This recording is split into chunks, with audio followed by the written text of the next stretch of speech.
can lead us in prayer. Thank you.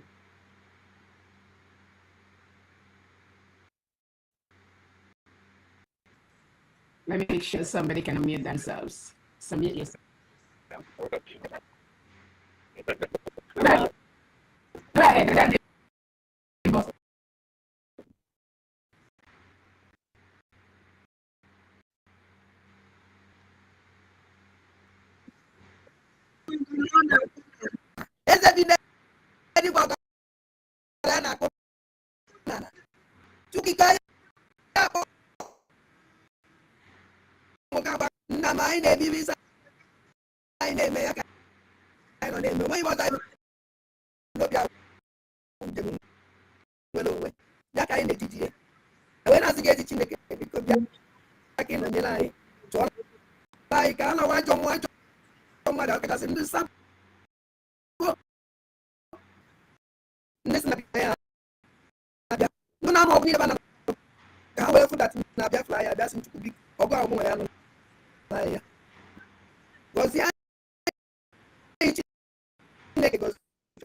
Aye, men kaiji one mad magon, a men kiji would say. I can't or don't as meson. The snake was now. Wundu job at all be a jawali damas and Nandi can ask my account, my J. As Yellow Ball about Havana, Yellow Ball, at Yeneti and naked Yamotale, a cockboana. Make as mezzani in Asa. Papa damas and Nandi can know about Tobia. Namuka can see words, waiting and I can nam up a go 1 week. You. Oh, you make what you will not go to Pune. Onye na-enye ike ajọ mmụọ ajọ mmadụ ebe ọsọkwa anya si onye ọsọkwa anya wụrụ ọsọkwa wụrụ mụnwa eche echiche ọjọọ megide Chineke megide onye ọbụla na-emegide COA sayo ọ wụrụ mụnwa na-emegide ya emegide m ise onye ọsọkwa ya wụrụ ebe ọsọkwa ba na-agwụ ije Bona bueno kuna na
you go,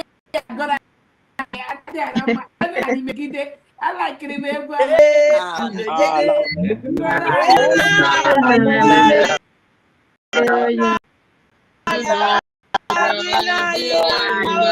All right, thank you so much.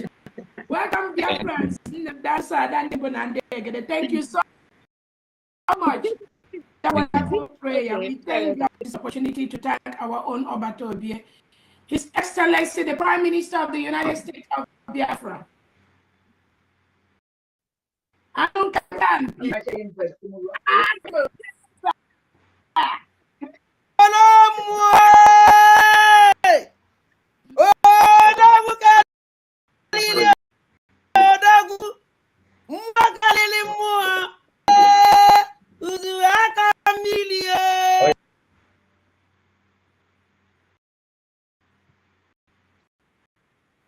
Alex.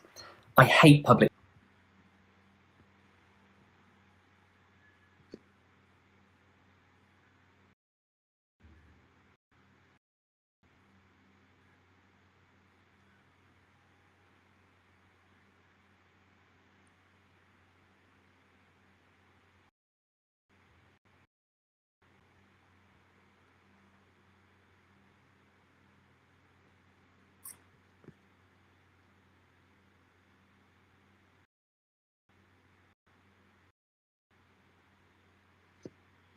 Kind of n'elu na mbụ na mbụgodi ihe chọrọ ime ka Ngozi Ọrapeze mata bụ eziokwu ọgbata obi akụ nga terrorism CCS terrorism ihe na idea ada ọgbata obi Simon Ekpa Finland tụrụ ya nga CCS terrorism ihe na idea okay for editing up mba ihe na-ekwu ihe dị na news ka nna eme na live because enwe ihe some people ha just na-agba Finland tụrụ ya nga CCS for terrorism Ngozi Ọrapeze Simon Ekpa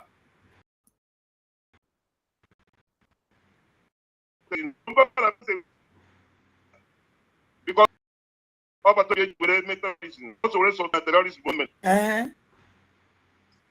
so ọ bụrụ ma bụ lawyer Ngozi Ọrapeze nwere question to answer because Simon Ekpa terrorism a Ngozi Ọrapeze kee ihe o mere and onye nwe Ngozi Ọrapeze na-negotiate that place maka chief of staff chief of the terrorists atụrụ nga CCS then okay Chukwu kere arịa Zion York who the finance money by the terrorists and don't terrorize so which means I been a terrorism case what person carry terrorism here like that nke one person na-eme ewu ịba na iwe ke buru egbe ọ na street gbagbuchi ndị mmadụ ịghọta iche but the plan terrorist dị etu a etik na court nweta evidence from everywhere chief of staff nwere the country ọma anyị agba ịghọtara yes so the court kwesịrị ime invite sure ọ bụgoro eme invite kwesịrị etere si ekwu nọmba ya a ga-afụ communication ya nwa ọgbata obi edere apụla bi edembe ma ọ bụrụ ọtọ na ndị ọgbata obi onye na-eme terrorist oge nkere ya na-eweta ego eji eme terrorist so before ya je site ndị ego ahụ eji eme terrorist na o nwere nkata ya na-ese ndị Simon ego ji eme terrorist enweghị mgbe o ji mọnụ plan ihe ịda so ha na-emekwa ihe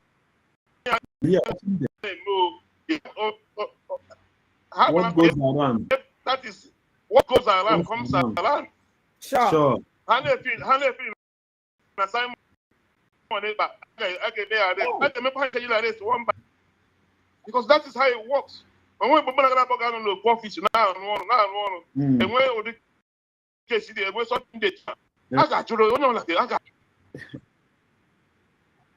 ọ bụrụ na onye ọbụla okwu dị ya ihe ma gbasara this particular thing ihe ma gbasara ka na phone that ya phone mana communication you nwere with that person mas say when other people in na plan kwa so we this aka kwa on that terrorism attack Simon Ekpa so ha na-enwekwa ihe ha na-eme we are here watching them the multi years on them nwere ikwu gbasara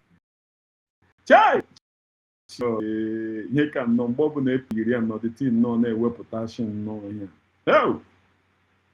the team na-ewepụ na-eme ọ na-apụta mmụọ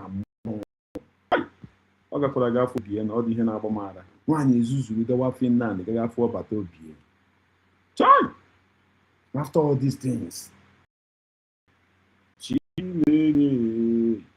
Yeah, she no more every morning and not body afternoon and not body n'abalị a na-akpọrọ ya ya na-abụ ya na ntị ọbata obi ọbịa so that ka ọ mara ọ bụ ego nsogbu adịghị na we dey here we are here watching them we are here watching them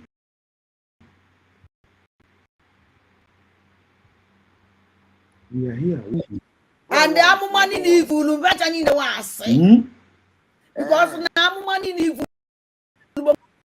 mgbe ifu ma afọ ma na mma nọ na sinesi nọ na ama na enu enigwe ana na mụ ya wụ onye ya wụ maka ebe nkara nọ taa gbanye n'anya my condition ebe amụma gị niile wa asị o nwere eziokwu isi na m ga-awụ egere isi nwa wụ ya wụ egere to woman the whole world ụwa niile na-amụ maka na-ekwu maka na-esokpuru m na-asọpụrụ m. Just imagine no time dị na ma bụ esekpuru onye a be na worship ya Charlie how mere otu am nọ na imagine a whole meal na ọbịa na-esekpuru onye a na worship ya imagine ndị isi ga na-ede n'elu onye amụma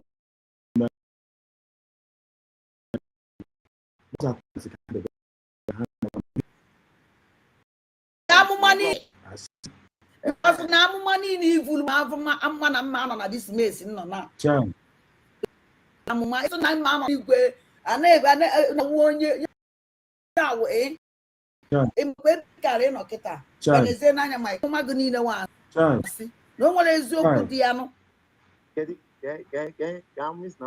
isi na mụ nwa awụ egreat woman the whole world na-ekwu maka na-esekpuru m na-asọpụrụ m na mụ ya nọ n'elu kacha elu n'elu kacha elu n'ife ịfụrụ mụ na Carolina mbe na ihe efe anyị kacha na ya na ngụnwa na onwe gụsizi na ndị ya nọzi n'elu kacha elu na jeje social media kparị m ebe na amụma ga-awụ na-asị ka ọwụ iburu ya amụma nna be anyị onwụ na nsị na ma onye wụ dị iche awụ na m asị gị na mụ na gị na-abịa ekwu ọ dị iche mana ibi sị na m ọfụma imagine otu am dị na ma abịa na-esekpuru onye a na-worship ya na-respect ya child ndị isi ọfịa ga-ajọ sị na ọbịa nọ na-eme anya mbụ gị Chineke God a woman of particular concern geenụ ntị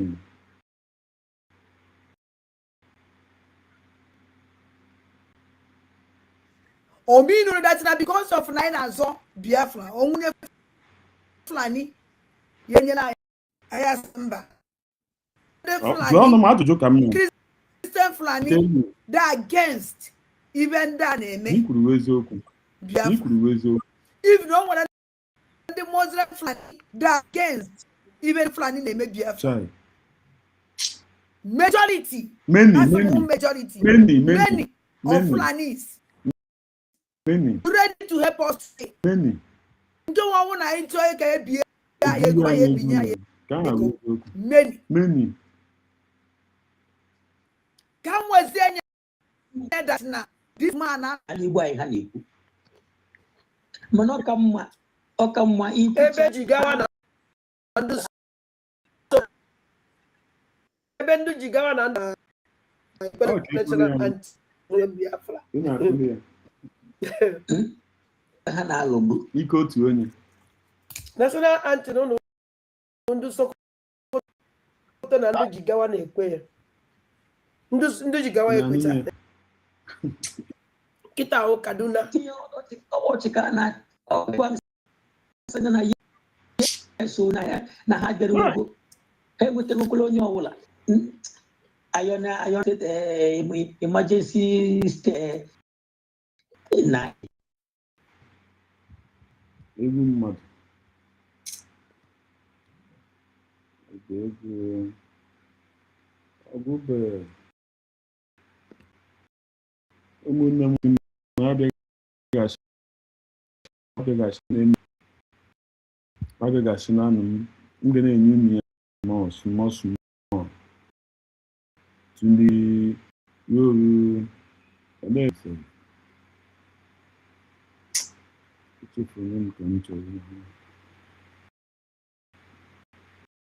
very important. Hello? Nna ọkwa njijiji na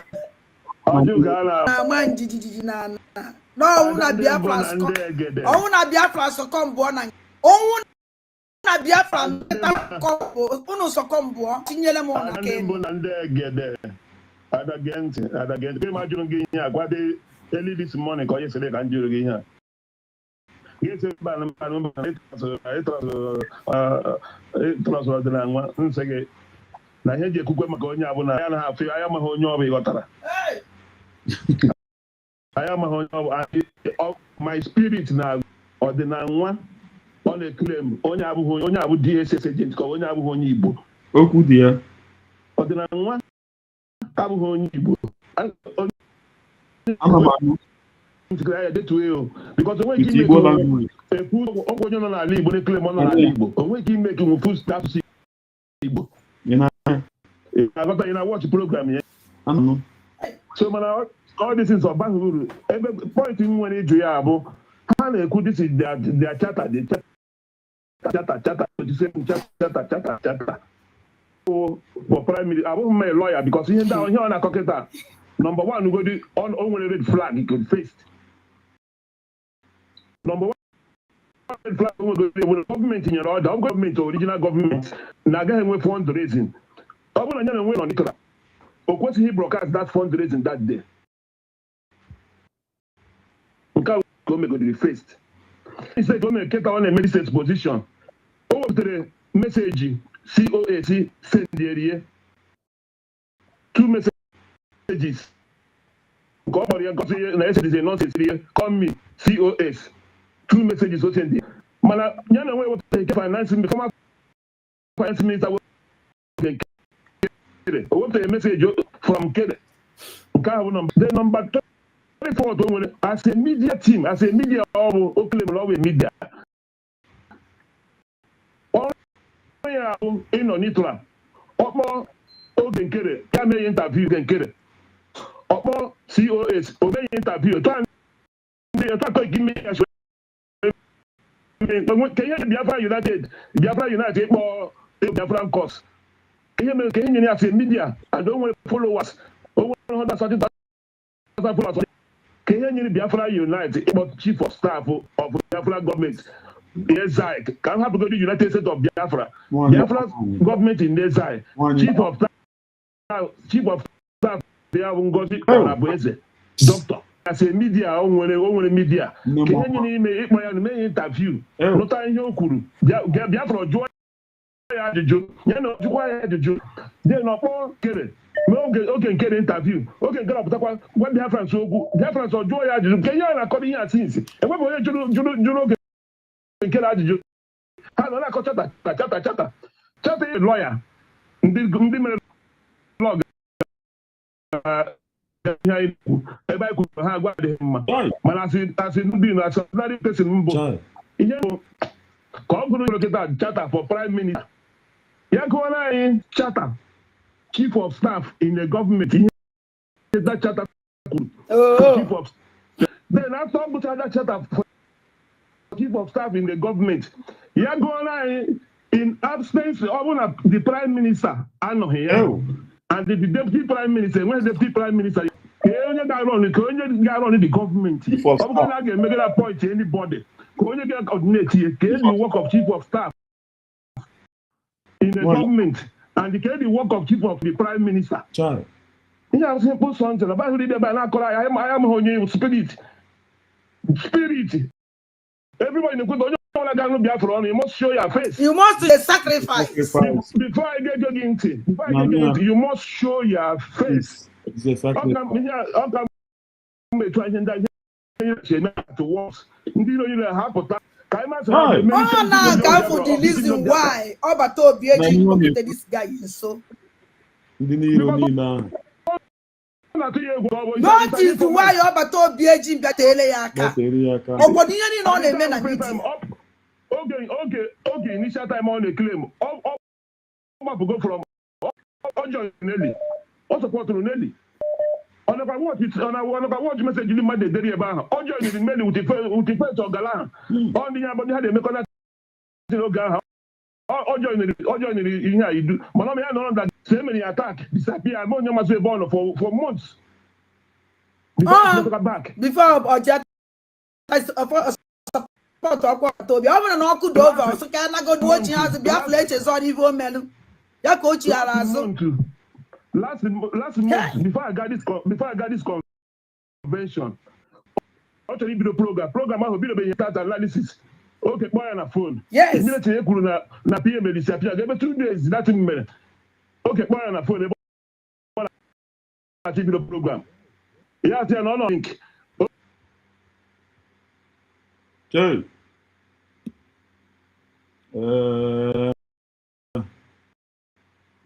Ụmụnne m ele ihe mege ihe ka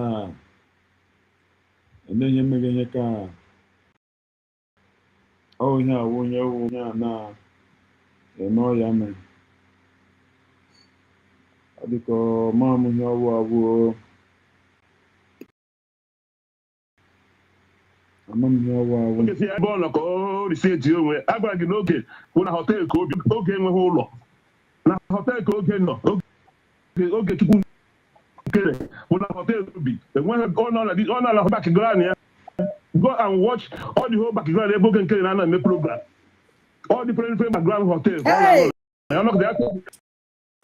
send the picture bridge America ọnọ ka anyị nọ oche na anyị nọ na Jamaica. Oh, na Biafran'S banket alụ ha wee mee anyị. Onwe ọzọ mụ na ma solidazi. Enyego mụ na dị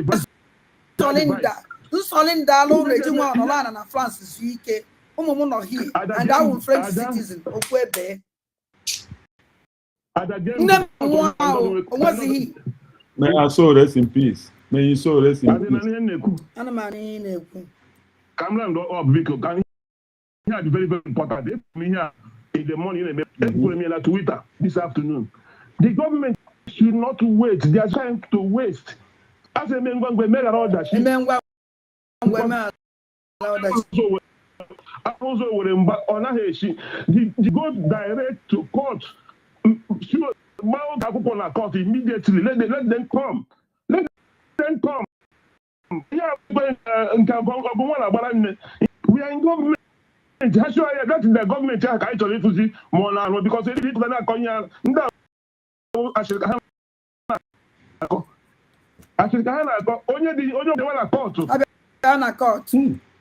Yeah, the one court and the court will America back account to the account on Banya Nigeria or no. Account in Nigeria. Let us see all the government here in our true. Now has in Ayabago United States of Biafra. This is the time they will show that. Those in Nigeria, in America, I don't America came a period. In town, the Canuna, I get kidnapped oil and Kenya. I gave by the meeting and a court. Let them come.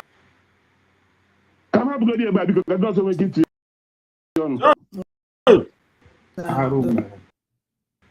I don't know. We are not even a water that somebody I like so much. Oh. I like this man with hope. That now he could. Hello? Hello? I like it. I like it. Onye ọbụla like it. Mụ na ha nọ na ndị na-watch m ndị ihe ọma na-adị mma ụmụ Chukwu okike abịa ama. Good morning. Me were ohere a na-ekele my president Maazị Nnamdi Kanu, na-ekele my prime minister my prime minister Simon, deputy prime minister nwaanyị ka nwaanyị afọ ọmụrụ Biafra Nneọma m ji eme ọnụ nne si m I will always be there for you. Nne m masị m Chimgozie gị. Ihe m na-arịọ n'isi gị wụ ogologo ndụ na-arụ isi ike. Ọ wụrụ akụnụba Chukwu m ewere akụnụba chọọ gị mma. Ihe m na-arịọ n'isi gị wụ ogologo ndụ. Mgbe niile ndị iro na-agba n'isi gị n'efu. Na-ewerekwa ohere a na-ekenekwe gị goddess. Asị m nne m Chimgozie gị ọfụma ọfụma. Chimgozie unu niile ụmụ Biafra, ana m ekele Michelle Bosch. Ụtụtụ ọma, ana m ekele ụzọ V4U. Ma na-ekele maazị Ekene dịrị Chukwu. Chukwu gozie gị ezi nwanne m. Chimgozie gị maazị Ekene dịrị Chukwu. Chimgozie gị. Ma na-ekele onye nwe isi Chinyere nwa. Nne m ama m nọ nne ka iwu. Chimgozie gị. Ana m ekele eze nwa ife. Eze nwa ife Chimgozie gị. Asị m Chim were akụnụba shido n'ọmụmụ were chụọ gị mma. Na ịdị sọpọtụ na-asọpọtụ anyị mgbe ọbụla anyị pụtara. Asị m mgbe ọbụla isi wepụta ihe iji na-enye anyị. Chim ga-enye ọjị pụrụ mmaji. Ụtụtụ ọma. Ọsị akụ ebisi. Chimgozie gị. Maazị Ekene dị Chukwu. Chimgozie unu na-eke unu na-awụ ọchị. Chimgozie unu niile biko kawa na ahụ kinike ndị na bọtụ. Ụmụnne m onye dị ka ọsọ dị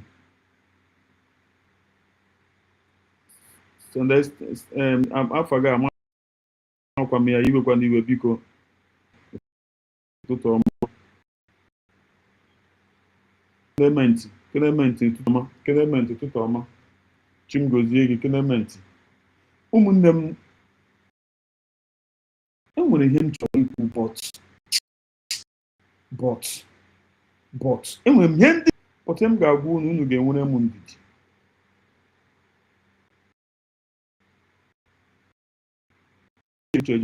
Ụtụtụ ọma fọ na mgbacha ọsọ anyị ga-agụ mind. Chimgozie gị. Emi pọpọ. Emi ndewo. Emi Chimgozie gị. Ọsọ aka ebisi agriti you. Ekenekwere m.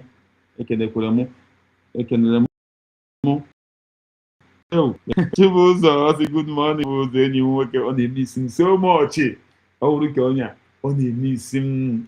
Chibụzọ hapụ nsogbu adịghị. Very soon anyị ga-ebikwa anyị na-eji agba. Maka okwu anyị nwere ikwu dị too much. Ihe anyị nwere ikwu dị too much. But aga m esi ụdị ya. But n'oge na-adịghị anya nwa mgbe nta aga m ekwu ya.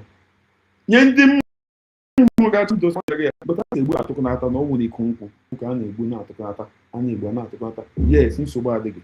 But very soon.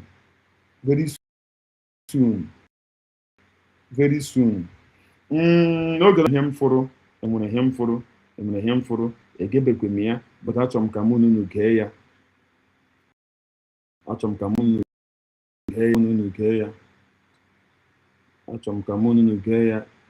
A 100-man defined project for Lagos. Afternoon, Lovers of Freedom is Nemeke Ejiofor, one of the lawyers to Mazen Nnamdi Kanu, who brings you greetings to you from Sokoto Correctional Center. On the 13th of March 2026, I was with him. In the course of our discussions concerning his appeal, he also informed me to tell all Lovers of Freedom that a 100-man divine project for Lagos. This committee will comprise of men and women of goodwill who will champion the cause of Lagos and international with Nigeria, with foreign, with local entities. The whole essence is to see to his as well as to see to the realization of the project of self-determination. He also extends his appreciation to Shaware and all who participated in a very, very peaceful rally in Abia State. He expressed his happiness in the way and manner the coalition followers of freedom themselves freely, without molestation and without rancor. He also appreciates the fact that the governor of Abia State was democratic enough not to interfere with the affairs of the rally.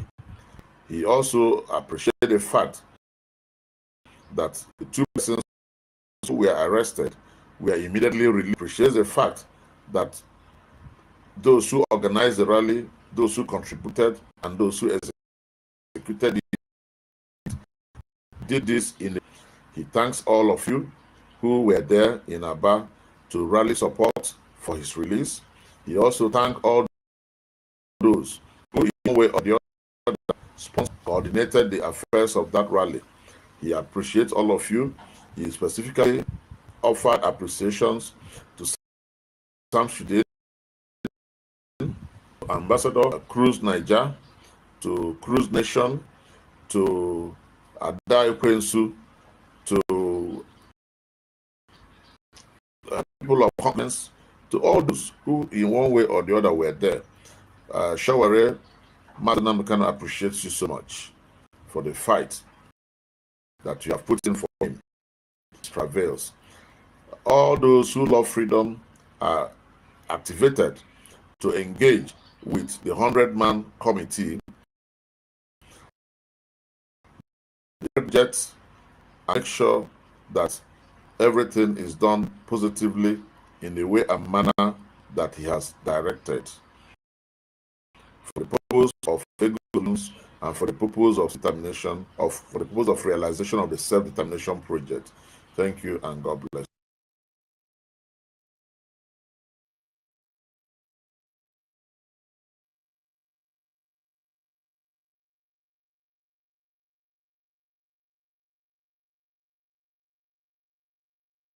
Happy. Needing love, anọ na-enye ya. And o kelekwere Showore n'ịdị mbọ ọ na-agba. Ya n'ịdị mbọ ọ na-agba. O kelere n'ịdị mbọ agba. Nekwe nne m, chei, nekwe nne m, nekwenu nne m, nekwenu nne m, nekwenu nne m.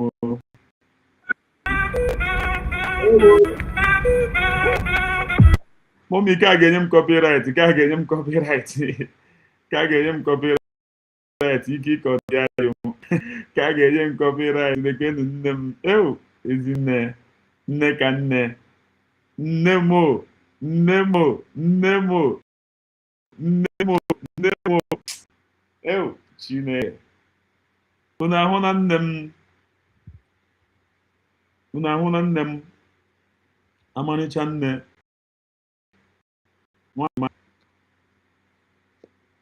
Unu afụ na nne m,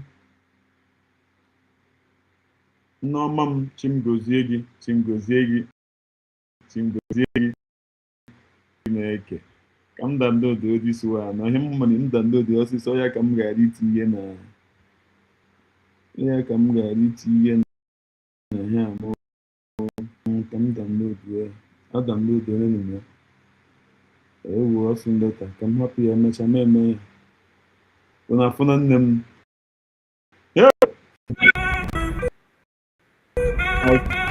ọ ga-enye m copyright, ọ ga-enye m ka nwere ihe o kwuru, ọ ga-enye m copyright.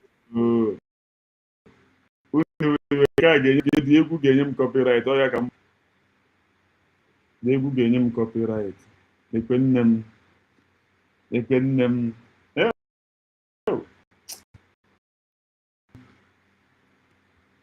ezi adachi goziri agozi, ezi adachi goziri agozi, ezi adachi goziri agozi, ezi adachi goziri agozi, ezi adachi goziri agozi. Ike ibe ego nne m, ike ya dị m. Ezi adachi agozi, Chim gozie gị, gbaa gị ume. Ezi adachi gị.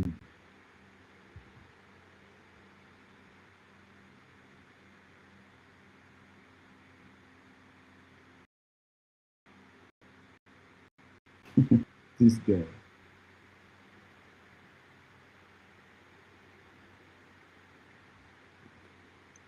Can you me also? Che God.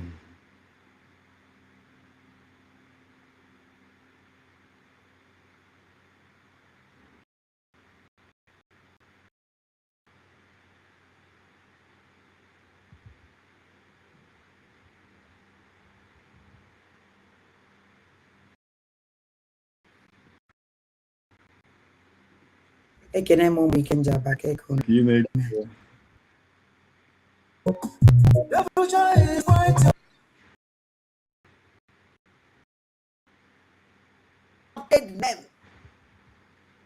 No see to do kwa this month. When A type of a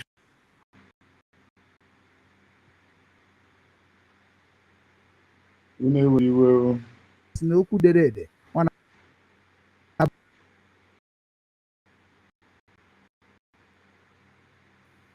just na-emere onwe ihe ndị ọzọ unfriendly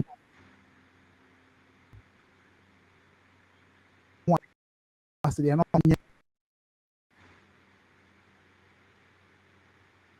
ife ndị mmadụ ejighị eme ka iwe wuche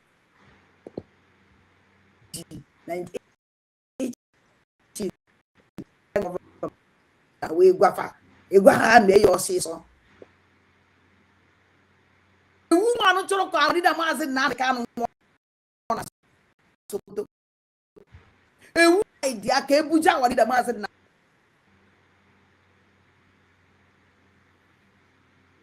achọrọ m ka iwere ntị go oche ọwụ na ịnọghị ife a o kwuru ebe a eyi again ife nji agwago datina achọrọ m ka ị ga-eye we are planning with the Nigerian government is to somehow to what they wanted that. But we be not support a woman. See now what did I do? This rubbish nonsense here. Melia Gaji atatu obato obie.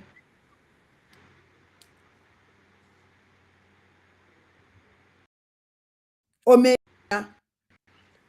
now obi wanne Euna appear to go do appear to good appear to go digidi appear to good turuzienya that na atro yanga oponu na atro obato obie nga maka na iwe member believe in IOB.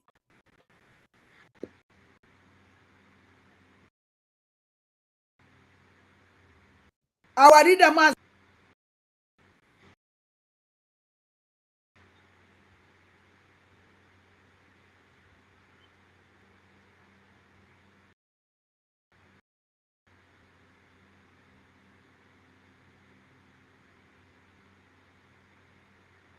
Nnamdi Kanu since atro yanga obato obi ano ya when your platform when now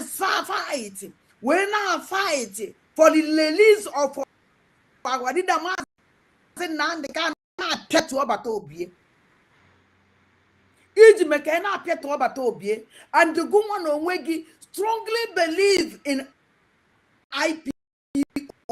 The woman who be on social media say there is nothing like IPOB anymore. Now IPOB are the amazing. Yes, that is true. Yes, that is on social media. Yes, nyakuru wezoku ka ha wezoku. That one okuru wezoku. Yes. Nyaha ndị IPOB chọga. Nji we me program we ye 1 minute. Nyaha ndị IPOB chọga. Ego eri declare ya na Biafra. So, gwazienu m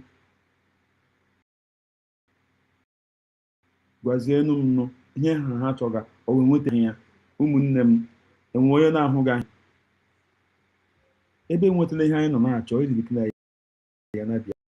efere enezi ihe ejizi IPOB emezi ụmụnne m onye hụkwana ihe ọma ya okwuo okwu onye hụkwana ihe ọjọọ ya okwuo ekwesịrị ị na-agbazi nwaanyị olu nwere onwe ha chọga nwetara n'ehi eri dịkla ya adani ya anụ so enezi ihe ọzọzi dịka onu na otu amchikwo ya wawo otu o kwesịrị isi adị ndị agha kpọgo onwe ha ndị IPOB nye ha chọga nwetara n'ehi ya organization aha kwa ụzọ imezi ya gịnị idizọlvụ ya n'ọwụ onwere ihe ọzọ konunu enwere ihe ọzọ enwere ndị mmadụ ekwesịrị na-eme nwaanyị advice na-asị ya lekwe ka ikwesịrị na-ekwu lekwe otu o kwesịrị ikekwe at least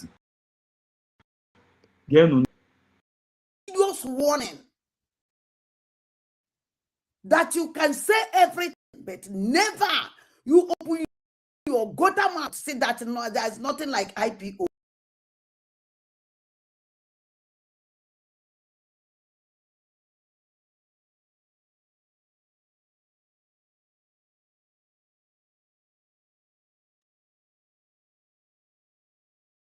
Yes, there is nothing like IPOB again.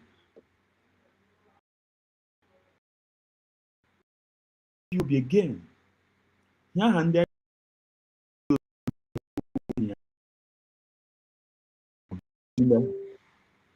was in United States ụmụnne m ọwashi ka ọwụ ya ka ọwawo ya na comment section achọrọ m ịhụ nne m Esta ndewo chumgozie gị Frank ibe ndewo Frank ekele m gị ụmụnne m biko ya ka ọwawo ya enwetara n'ihi ya enwezi ihe ọzọ ha kwesịrị ịga na-aga azazi IPOB onye na Amani Noya, you know what did the Mazen Nandicano? Will it be now? See now, what did I do? This rubbish nonsense.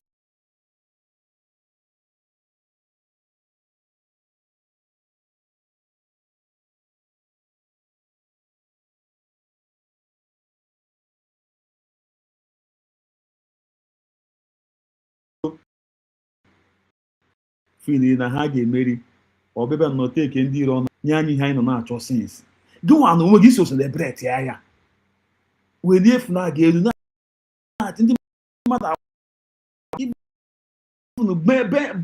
sweet guys bịakwa oche akwa aha kwa anyị machakwa ga agawa di ya enweghị onye ọgwụ na-aga adaizi na-aga sọpọtụ nwaanyị ka nwaanyị nne m chimgozie gị geenụ ntị This one in a promote. Where's now what did the Nigerian government and the Nigerian government come on amoka nwere ebe achọrọ m ka ige ntị obi nwanne m ejiri gị ogwu jidere gị ọfọ na mama nọ unu mama na anobenem this woman onye mbenem wo this name Esther Ụzọamaka mma ocheeze nwaanyị ọma Ụzọamaka ocheeze m dewo na-ebirikwe anobenem this woman onye mbenem wo obi mụ na ka obi ajụrụ obi anyị a ugbu a na-efunde ya because of obi onwe ya nwaanyị a ga-abịa na-eme mmiri ihe obi the result na ala ji birikwo greetings from here akwụ na afọ now look at it mgbe a wetara unu mgbe aha ya na mgbe aha ya na obi nwanne ahụ aga m agụ ya dị aga m ewetara unu ya but nwere enu m ndidi ka unu wee fụ ọ chọrọ ịpụna ihe ma ọ bụ ihe na ya ọnụ kwuru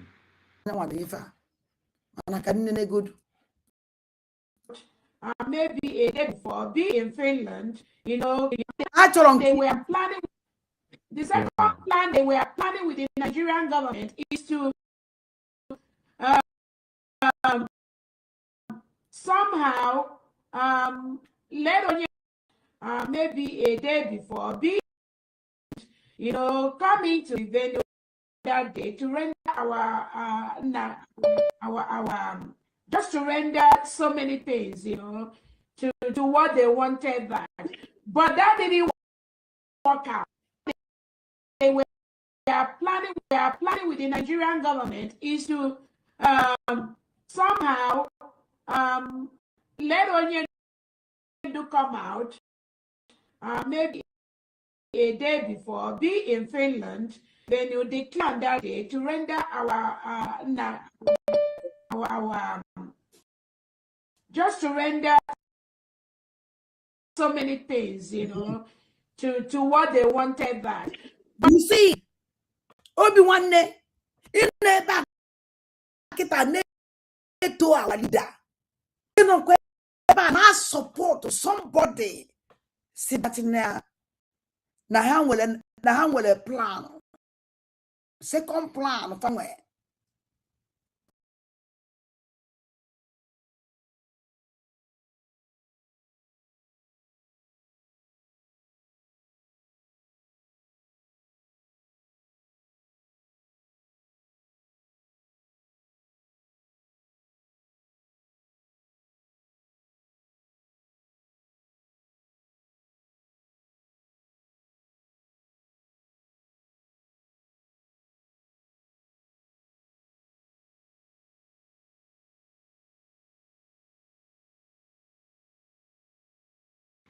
Terọ ọkwa onye ya na Obiete nọ na-akpọgo ọbata Obie Terọ ya ọkpọchakwa ọbata Obie Terọ ya ofere ekwe gawakwa Finland ịga ifu ọbata Obie gawakwa Terọ ya ofere kwa Finland ịga ifu ya ọkwa unu wee fuo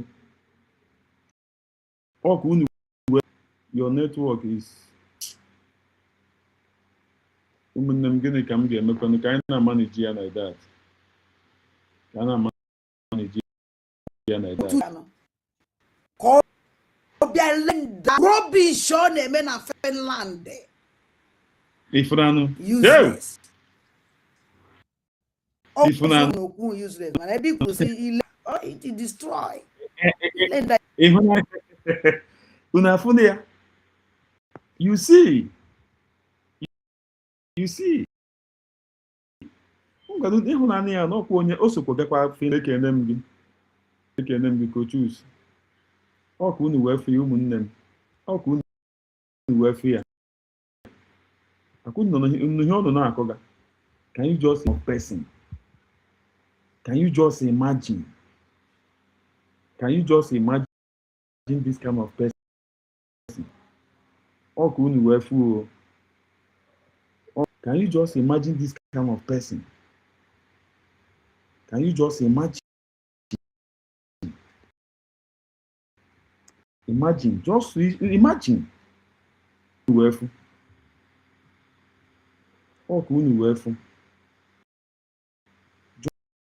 Just imagine this kind of person. Just imagine this kind of person. Don't destroy. Chai. You willing to go meloche? I want to I'm not blaming. Onye blaming with Obi-Wan Chundo. Na nwaanyị si na ezie na ọ dị use. Obi-Wan ọ chọrọ ịgwa m na ọfụ ya na ezie condition. Ọ dị guy ka m blaming. Ma so buru onwe ya ga-ebi iwu ya.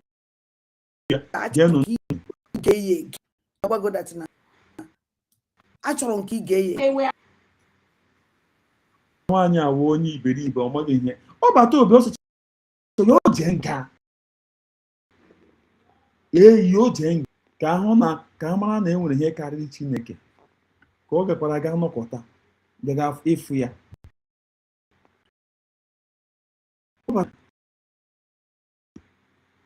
ka ọ mechekwara gawakwa Finland ịga ifu ya omege now. How do you take this kind of person? I don't understand. I believe geenụ ntị ka anyị na-agakwa n'ubi ya n'aka ọ bịara iweta ihe nwaanyị ka nwaanyị kwuru. The second plan we applying the Nigerian government is somehow let Onyendu come out maybe a day before. Still, kemgbe ọ nọ na-epuneyi this thing na kemgbe ọ nọ na-epuneyi the government is moving forward. People are supporting nwaanyị ka nwaanyị. Imagine na mụ na-edogwe anyị na-adozi nwaanyị ka nwaanyị ụdọ. To show you how great nwaanyị ka nwaanyị dị to us. Nwaanyị a because of amaghị ihe ya enwere onye ọ ga-awụ kemgbe obi na-eyi this thing obi na-eyi this thing the thing did not even do nothing. Ọfụkwa how higher nwaanyị ka nwaanyị. Ima many people achọghị m ikwuwe I have a lot. Hapụnụ geenụ ntị. You know, coming to the venue, declare to render just to render so many things, you know, to wanted. Eziokwu because they want to make sure asọpụrụ ya but itekere ha unaware. Nne m Chimgozie gị afọ mụrụ Biafra nwaanyị ka ọsọ amakwanụ amam ga anyị gara ịnọ today nọkwa na-ekwu online shameless woman. But that didn't work out. It did not work out. Their plan did not work out. Their plan did that maybe they can use Ogekere. You see, everybody see how Ogekere was shouting on the stage. Mark Johnson. This Mark Johnson, I don't know him. Nobody have come out and asked Ogekere, Mark Johnson, that you are shouting off. Who is this Mark Johnson? That you said that what are you going to tell him? What have the Mark Johnson contributed in this 101 year? Nobody asked Ogekere. But one was in Yojiri Woro Agunwan away. And this woman, nobody she's prayer, was there celebrating, raising flag. Now goes even one can they distract one can one. Everybody knows Jinapia because of getting the position or the moment in what is here. Came back, you make no sense. At least Massimo, you forget it, but you insist. Bob up wine on wine. Now got higher. You up wine on wine now got higher. You up the second plan they were planning with Nigerian government. Now, Obi-Wan, Aman no ife that. Is there any plan? Yes, there is plan. There is serious plan. Serious plan. Plan. Even you want to know the Puria, listen and all will have pop and old, nobody. And what you and I want to take them unaware. You said it after watch every video, say, born on a place in one can wine. Then, how one can wine should destroy all the people plans. The people that come to destroy their plan was failed. This woman tell everybody that is why you did say one can get so only minute and with the natural. Adobe Biripo Adobe that you got it. Adobe ask him the way you make it. Ask him the way you make it. Say, can hear you make it. You made this woman now. Non France. Nemoto Toma. Ibola. I don't tell you no login. Adobe. Oh my gosh.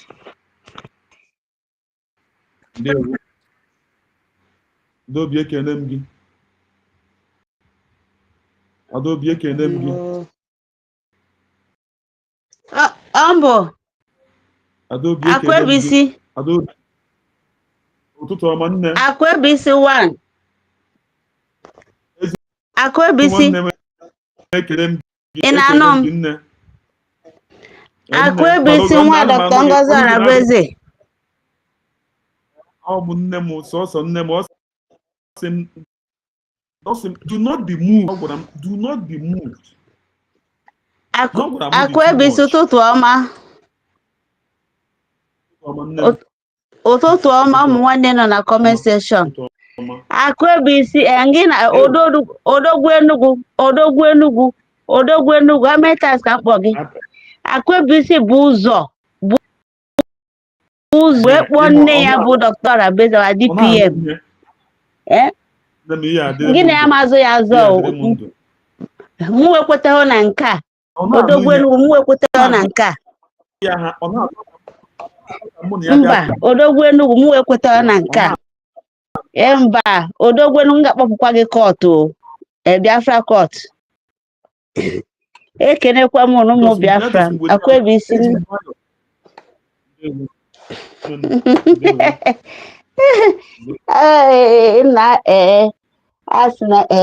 my one thing is that now I pity this woman eziokwu. Anyway, na Dr. Ngozi Arabeze our DPM onye go ha ocho ha ga-anọ forever till na ya na down to Biafra land. Because ọ bụ na nwaanyị a na-agwa ya onwe ya eziokwu ọfụ na ndị ka ya wee ma bụkwa nweghị ihe ọma ọ just ọ na-ege ezi ihe ọ na-ekwu na ọ ga-ezi ka ọ na-ege ezi ọ ihe pụtara n'isi ọ bụghị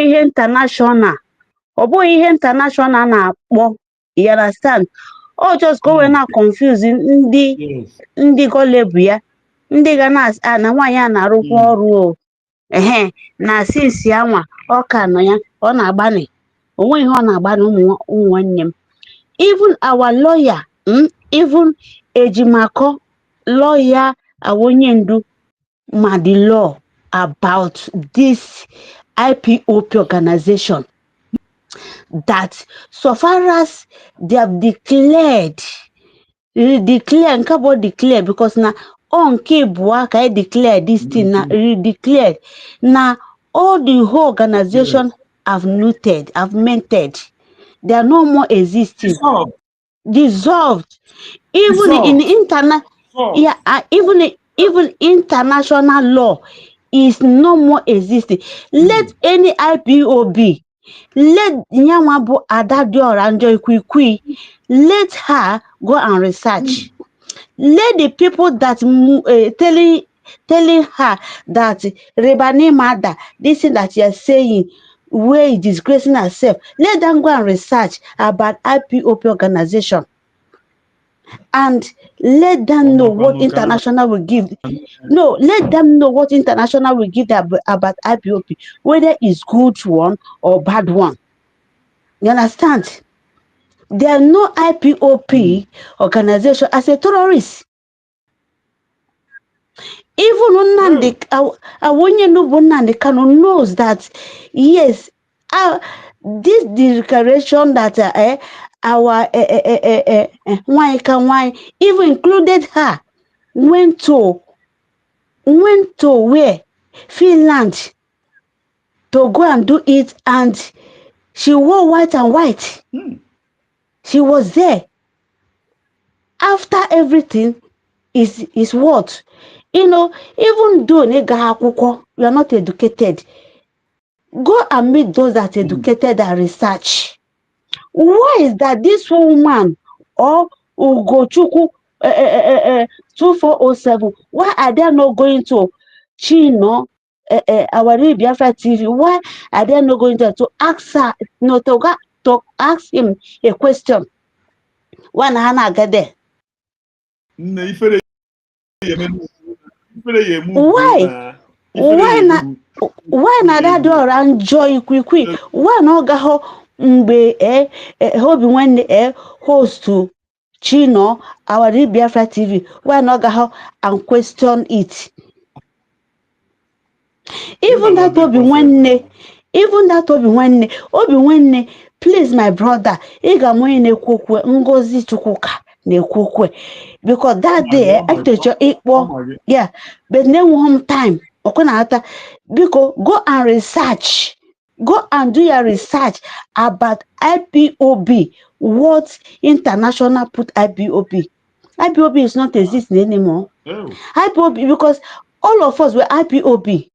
But IPOP organization is no more existing. What is existing that all the whole world knows is USB. And who declare it?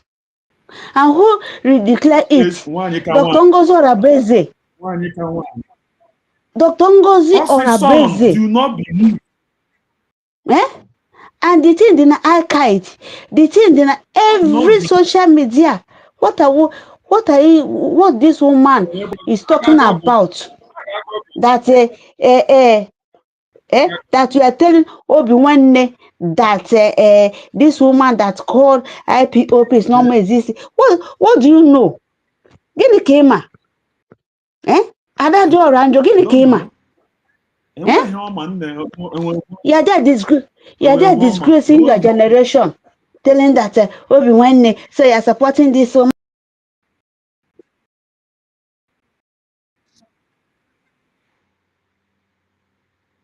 Okay. Our network. Enable she. Network. Enable she. On network. On network. Enable she. I'm an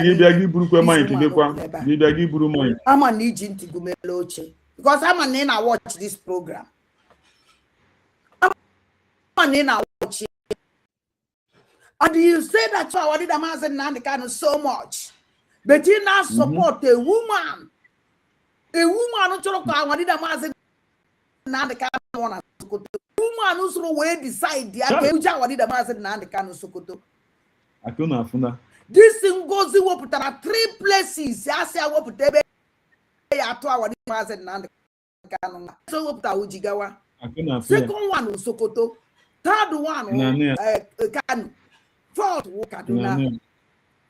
But also what 3 places. In my way, any mother now again now. A boy and I see ya because he could get now. Is you prove here any evidence you'll be there you won't know they couldn't even on our call here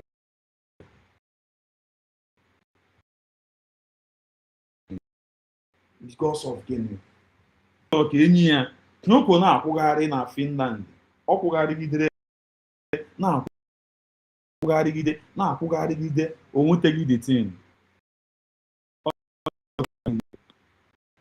But we are here watching her. Oh, you also your own lady and so bad. We are here watching you.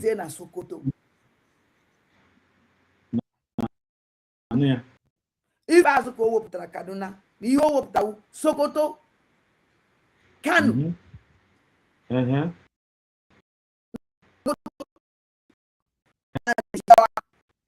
Imagine. Yeah, everything I want content you. Everything I will get about content.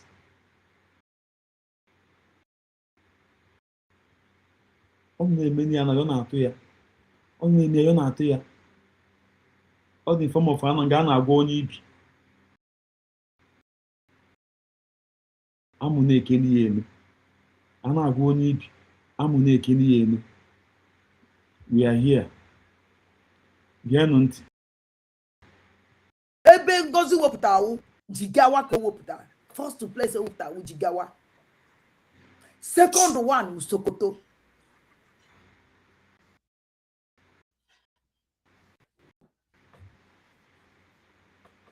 Nane iwere pute ba. Achoro ka Ada goziri ago.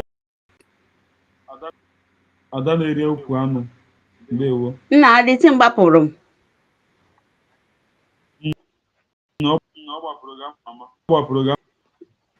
Nna Biafran'S, this woman is not someone that everybody amago this woman.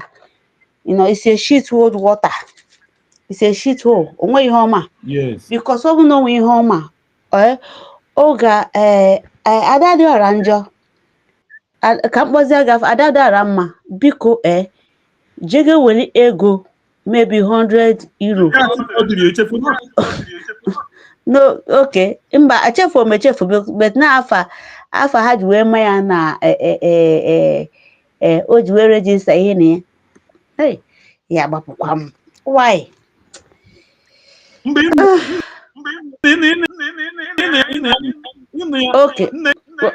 Okay. Biko ka ntị eziere gị biko weli 100 euro jege mmepe a file n'aka lawyer. Ọ bụ na ị nwere lawyer just jee gakwuru da lawyer, gwa the lawyer eziokwu, si anya biko na ịchọ ka ọ gwa gị about IPOB organization, and si an IPOB Nnamdi Kanu onye ndu mepere before emenya kidnap. So ka si biko ka ọ chọ n'ịchọ ka o research yarị gị, ka ọ gwa gị the meaning, ka ọ gwa gị ihe dị na website of organization ya ihe IPOB mean, and sikwa biko ka ọ gụgụrụ gị ndị nọ now, ndị na-eme exist now, which you are partaker of that existing of USB today. Ị na-apụta na-akọ yeli ihe n'ime because people ma ihe ha na-achị gị ọchị. Even Nnamdi Kanu unu na-ekwu emotion, unu eji emotion na-aga onye ndu ihe o mepere. Onye ndu knows everything. Onye ndu ma every damn thing. So na-ejizi emotion aga. You understand? And obi nwanne, this is your own business. Like a reply ya anya me like a reply ya for mwa ga sing I reply na this one nkịta ala, because onwe ihe ga-agwa ya ọ ga-ekweta na ọ bụ na gị nwa ga research ya own and bring it up and know ọ kakwa masị me research gwa ụmụ ụwa ihe research pụta. Forget about this statement. Sometimes in a book round, sometimes in a book round the thing they win me. To be honest with you, on the way, just got to research yanya biagwa umu Biafran'S yoku. You understand? And I'm a guy with the sentiment of this woman in a saying Adadorama is nothing. It's nobody. But when you home, yeah. You understand? Obodo no way. Yes, n'eziokwu na ọ ga ha akwụkwọ. You understand? Yes, no jigwekwu. Yes, but obu no ihe ọ na-misbehave. No obu no ihe ọkpa agwọ moya ọfụma.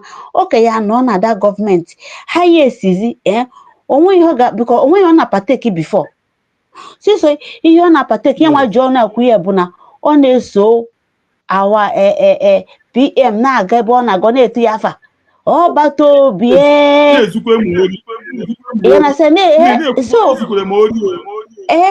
So and another thing that only took off for bato bien, he won him 10 times of Guinea. Open no name is open Nadadorama ne behave fine. Can our PM bo Samoneban one wire na.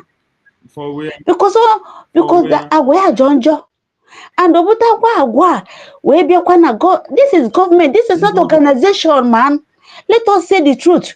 Yes. Whether you got Cambridge, you got Cambridge, ndị ha na-achọ na bụ ndị isi ha na ndị bụ kọmputa n'isi. And also and another thing bụ mind the way you speak, mind the way you do things. I am on ndị na-ezu enyi ohi. hapụ ha because na ha chọ mmadụ. What do you mean? Ụmụ Biafra, look at now, nkwụ ọcha, na that man bụ Obi gịnị, n'editi ha mere, that go and borrow money on behalf of who? Who give them that konye ha na order before ejiga bite egwu anwa ebite? This is fraud. And after Dr. Ngozi Orebeze did there, we sue him to court. And this woman and that man up in America, he knows the law. He will pay and will pay the damage. Yeah. When them go at this unquacha with Ozoga no biko begin can at where ego had you get for who? For who? Yeah, example no be with unquacha. Ego had you get but yeah. But Dr. Ngozi Orebeze, na I na tax so when to fund ourselves because na to ejigi burego, you know, so that na HZ ai anazi anya to kai bido with debt, kai bido when because obia that will go for 19 that stupid man oji emotion naga this one is you see he don't live in Ngozi Orebeze, that one he don't come out, this one we don't want mediocres. Anya cho ndị na-ezuhi, anya cho ndị pụta ha nwe secret. Ọ bụ na hazi mmadụ si ya je gekwudo our PM na prison ebe ọ nọ. Je ka anyị na-akpa nkata, je na eduga gozi.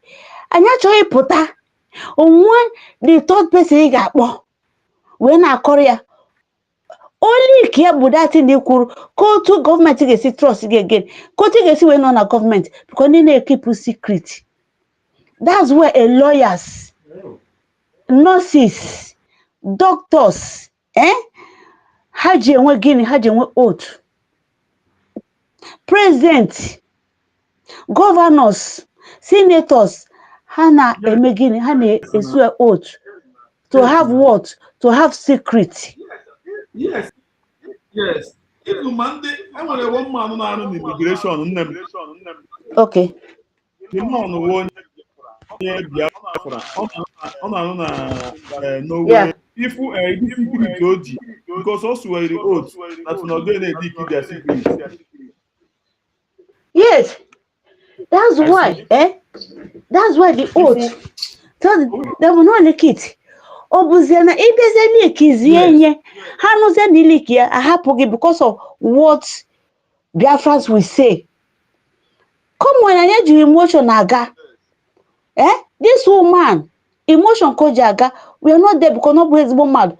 Biafrans, open your eyes. Omo Biafrans in an Africa country, please. Jenu game your ID card. Go and apply your ID card. Because when you apply him, you are doing what? In a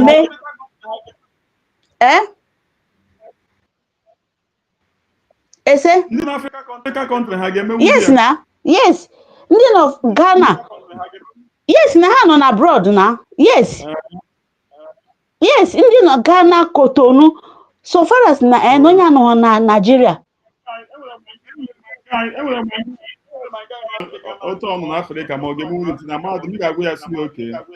Yes, yes, now. Yes, because no abroad. Apart from Gekwantio, apart from Nigeria and Biafra land, Indian no from Cameroon, Ivory Coast, na Bada, Ghana, na Bada Africa continent, na na abroad ni neme. Yes. You understand? Yeah.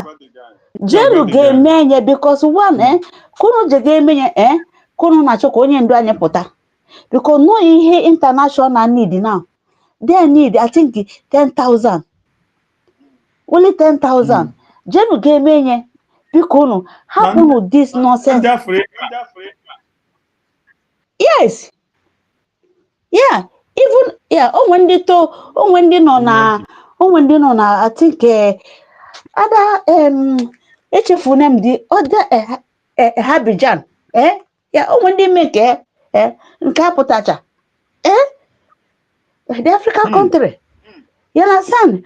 And nke ọzọ bụ ndị be anyị biko unu unu fụ ebe ha na-aṅụ mmanya ebe unu ga na-eji ebu nwaanyị na-espendi ego, unu ebu na nwaanyị anwụ na-eje na ga-espendi ego. ID card ka mkpa anaba constitution. Ha bụ nwaanyị but ha mefukwara ego na the woman. Mba, mechie ọnụ de, mechie ọnụ. Shut up, na na-ekwu okwu. Nwada na-ekwu okwu, mechie ọnụ. Come on. O bụ na nwaanyị biko unu mechie unu jega emecha ID card unu ejega zụrụ constitution unu na-agụ ya ka unu ma ihe constitution anyị kwuo. There's no ignorant in law. Ma ije ha akwụkwọ law anaghị anụ nke because it must be obeyed. It must be make obey. Ebe ahụ ị nọ na Ghana, ị nọ na Ivory Coast, ị na African country, ị na-edebe iwu ha bi ndị a nọ n'obodo oyibo. And ịma how many years m bi n'obodo oyibo adabeghị m iwu ndị obodo oyibo ebe nọ. Talk less of nke anyị because unu na-ene this thing abeg ndị a ha si ọkwa ndị niile nwere onwe ha okwu ụta ka ha si wee nwere onwe ha. Ụmụ nwanne m ụta akọ ha m n'ọnụ. Ọ bụ na onwe onye ọzọ nọ na studio ka anyị ya chance ka o kwue. Apostle Steve nọ here. Apostle Steve ndewo Apostle ụtụtụ ọma. The thing na-agbapụ ndị ya sef. Chibuza ndewo ezi nwanne m ụtụtụ ọma. Ndewo nne, thank you so much. Chukwu gozie gị.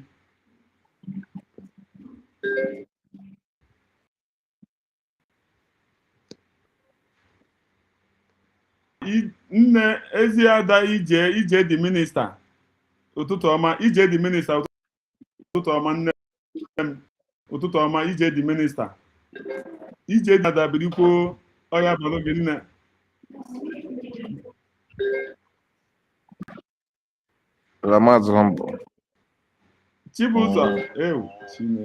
Chibuzo cheregoro because of na humble anaghịzi abịa na DC gịnị ka a na-eji ozi afụ gị na space ka gịnị kịta na-ebịa na Mommy, don't misunderstand. Mba, ị mara onwe their space gbaghala karịa ịghọtago na mpie mpụọ. I feel that day na odide m bata na spot dozie m ka Drac na the other one dozie ka these two ka nwee one two issue that time ịghọtago na mpụgodi ka mmụgodi nke na-eme mouthpiece amcha ma voice ya ma gụnwa no nna m no ịma ka nye gị ịma one thing is that ụmụ Biafra gee nọ ntị ndị na-ege anyị ntị ịma na ọkwa ifue mwoteshe na-adị n'ebe ụmụ nwanne na-anọ and nwanne anyị nwoke bụ the Greg onweghị mgbe ọ dị na our government space nke our brother na akụkụ I think Biafra champion government space and that government space I know that place ikwu anyhow because of what government space ka ọ bụ and ndị government na-anụ ọnụ anyị. That's why it must be cautioned. You understand? Ọ bụrụ na ime kene mmadụ ọ bụrụ na anyị ma-achị ọchị beto onwe ihe ha ga na-ekwu. You understand? Nke nwanne anyị nwoke bụ Greg anyị nọ na place ịgbata asịrị anyị na oziọma na-aga but that place anyị na-ama njakịrị because ọ bụ everyday ka anyị ga-eji na-ebe akwa You understand? Yes, which is normal. Yeah. So any day bata na space, if nke Greg join na, even Greg na be na the Greg na be na nke our government space 24 hours on another. You understand? Our brother get our brother get close in or see the Greg because opening one chance me pay your space. Okay. One name because no transfer no to the Greg own. What can I say me? You understand? Yakupu no obi. But EJ, because name I can keep telling me you are get a bit on Facebook gịnị ka na nke a na gịnị ka ịma sometimes ichefu nchekwa tell me your name can subscribe on your platform ngwa nchụbụzọ ka nye gị chance ekenekwa gị jisike. The studio na-agbapụ ya. Chibuzo, go ahead.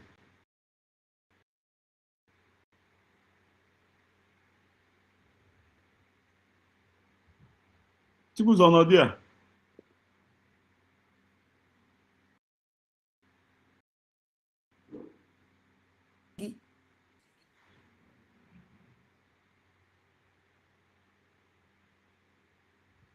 Apostle Toma, anyway, oh, I'm here got this thing, motion aside, motion here. Apostle Toma, my apostle, go ahead and talk to Biafran'S. Apostle Toma. Apostle Toma. Yeah. Apostle Toma.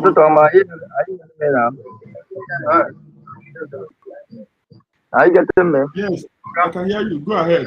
Go ahead. Go ahead. Good morning. Okay. Good morning. It is well. It has been the longest time. Yes. So the point that everything we have been speaking the same thing.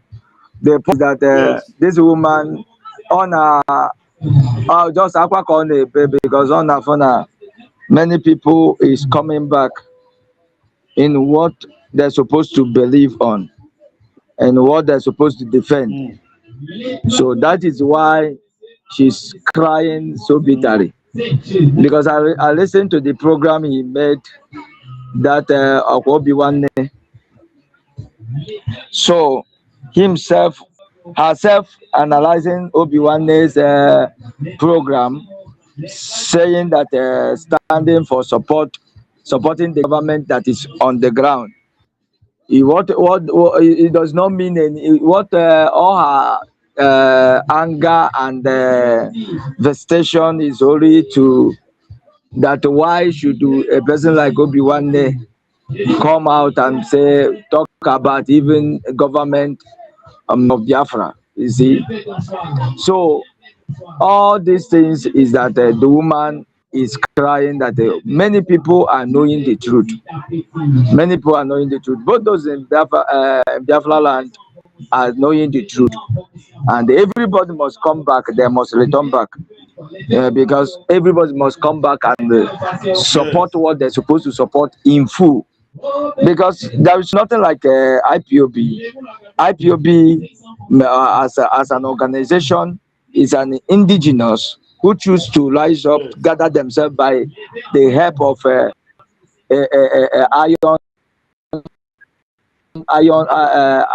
iron head, which is to gather offering all over the world. And he normally say it either whether you are of IPOB or not. What you must know that you are a member of Biafra. You are as far as you are means that you are indigenous person of Biafra IPOB. So all these things that is going on now is showing that our people is hitting them hard, and I believe that it will hit them hard. That's my prayer. Amen. answered. Prayer answered. In becoming Nigeria president, so that let it be done on everyone that we are not in that business center called Nigeria. So it is obvious. So the woman that is crying we have known him as a cry woman because of her evil heart. It's not because he mean well with, for indigenous. It did not mean well at all. So it has been that her and Ugo 247 and every other person that is speaking like her, all of them has been enemy of good things, enemy of success, and enemy of progress. That is what those people are. So everybody should understand that the Biafra is a government. It is indigenous that gathered to say we are going to be pursuing our freedom, that graduate to become come to the level of Simon Ekpa. He said that now instead of to scatter what has been built, we enter what called autopilot, and from that autopilot, being that he has a template being given to him by the reader, which is Nnamdi Kanu, he will continue pushing it until he come to the level of government in exile. And from that government in exile, come to the issue of government documents, which is charter, and the route that helped them to be able to move ahead to have a program of declaring Biafra. And even as that government in exile still push them and be able to declare Biafra. And now they have declared Biafra because many of them thought that everything should remain as meeting, because all of them want meeting. They do not want freedom. Because Adandocho, which is what be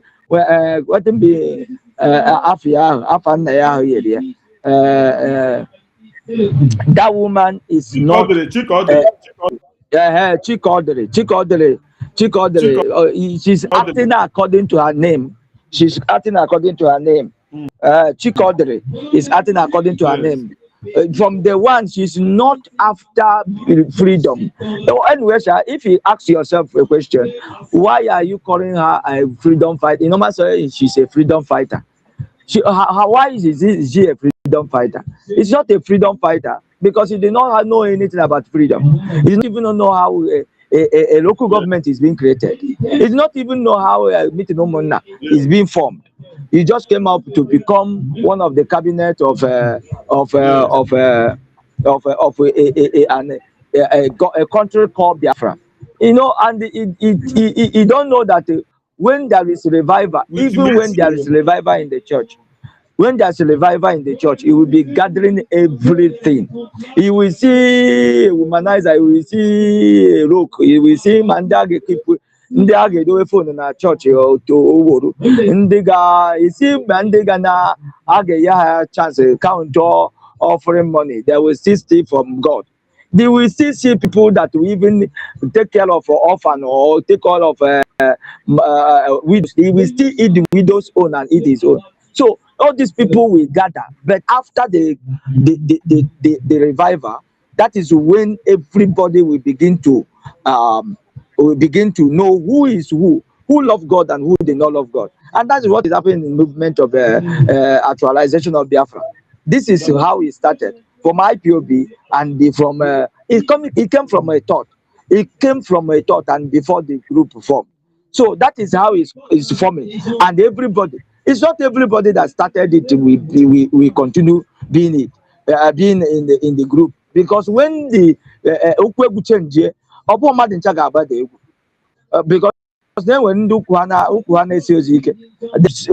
go and sit down and say, but many of them that joined, they did not know. They don't want to accept that the Ebunka Kaligo. So you don't have what it takes.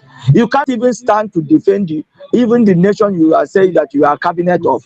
Okay, as an Igbo woman, okay, let us say that they tell you now, you become she become let me say culture, a minister of culture. That Chikode that and magazine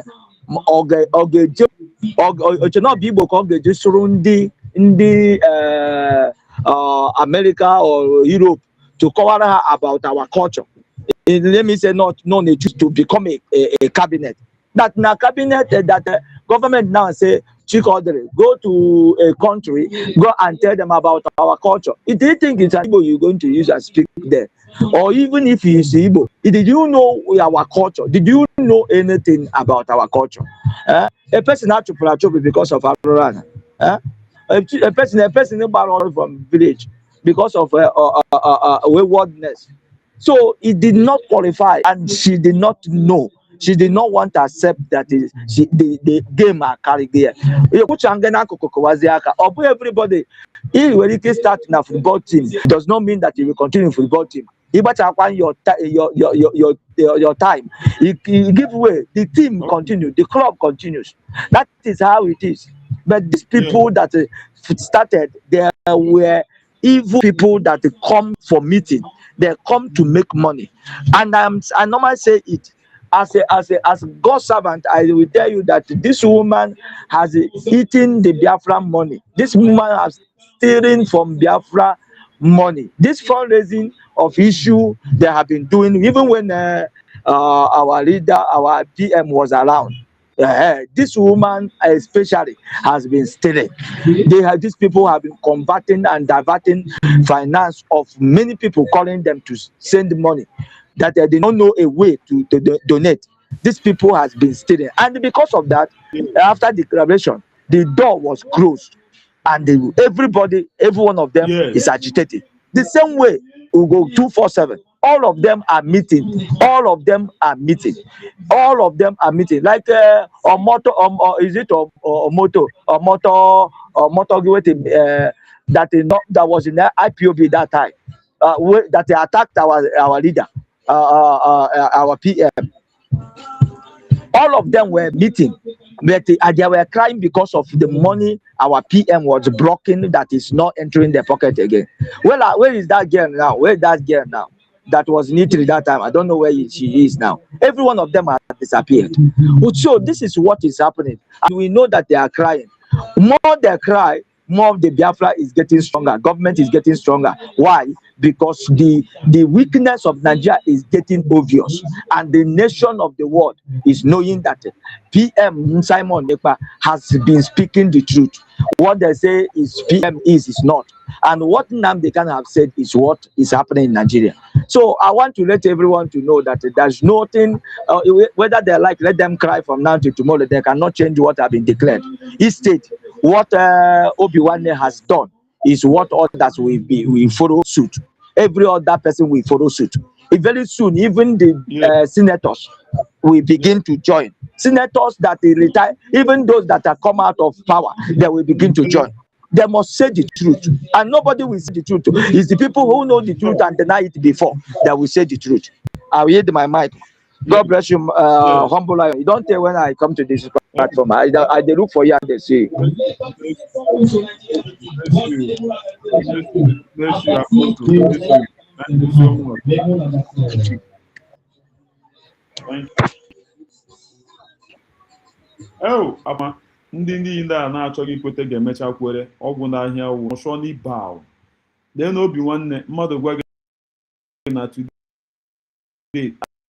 na mgbe ahụ obi nwanne just n'ofere gị na the result now. Mmadụ nọkọta like this enwe mmadụ asị self control. Say give for yourself. For your own self. They form ya na ya akwụrụ ụgbọ aka n'ike sie n'eze. This kind of thing may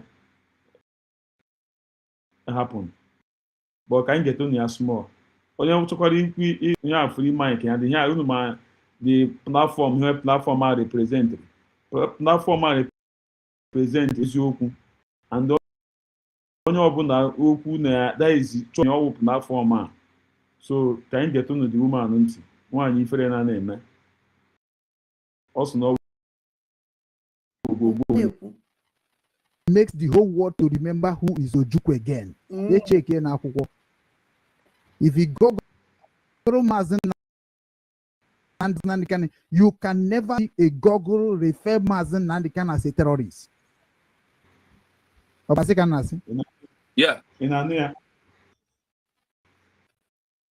If you go to the chair, him now, church now because of intelligent game I'm hoping that time. Oh, church. Then anya enweghị m ga-ewetara unu first lee anya m na-abịa na ka m wetara unu intelligent lee na ọchị ka ọ chịrị here unu amadị reason why o ji chụọ ọchị ya but m ga-ewetara unu monitor everything about Igbo, about Nigeria, which you know. Nigeria eji m n'aka. I am a member of National Youth Council of Nigeria. I am Catholic Church. So I've stood in a way that I can stood to the whole world to tell them should do and do it fast. Now, for all for I know what I believe on it and break the demon. Gwanezeno. Ye my feet. Ye make bad Nigeria. They were mana Nigerian government na-egbu ụmụnne gị ị na-ebe akwa onya Nigerian government na-egbu ụmụnne gị na Igbo and ji na and ịmụ ife ya wee gwa ha mee ya ọsịsọ and na-eme ya ọsịsọ now ị na-ebe your people a na-egbu ha steady na-egbu ha steady na-ewekọrọ gị ọ ga na-atụ mgbere steady obi nwanne ịnọ nke gị na-ewetala amụ ụmụ nwoke elu nwoke kọntena and ya niile ahụ amụ ụmụ Igbo maka mụju kọntena onegwozi na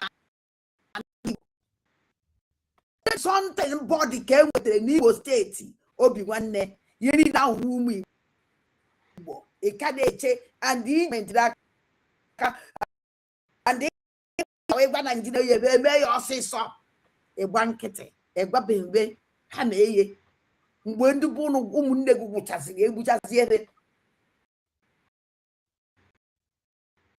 ka ị na-anụ. And all of us knows how Onitsha hot. Today, we begin to see terrorists. We know terrorists. We live with the terrorists. And it is time for identify terrorists in the whole world. Oh. Because you're mad on the state, you're Obi-Wan. When a many run, go ahead, many run now. I have never been a call another thing. Somebody I don't stand at all.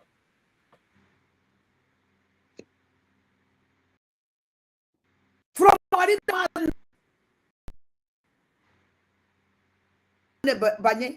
now, how can you do something with a person like this?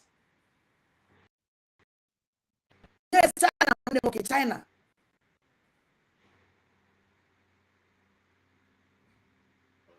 Seven, 70 something 700 7,500 or 75,000 or 17 now must be issue or 7,500. Then this man Okuna fugu ife Obi-Wan ji wee wụrụ onye a wee problem. Ya ka nsị ka m gwara ya afa with program.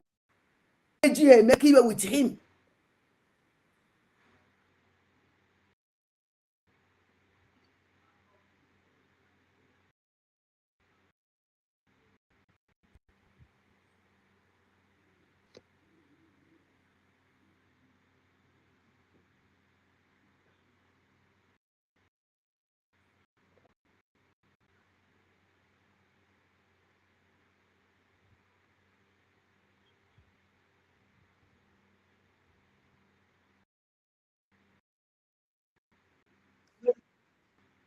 onwezi onye a na-ibi ọnụ mana ebugharị oche ebugharị ọnọdụ oche ebugharị ọnọdụ so ada na ndị egede ebugharịrị m ọnọdụ complete eyi ebugharịana m ya so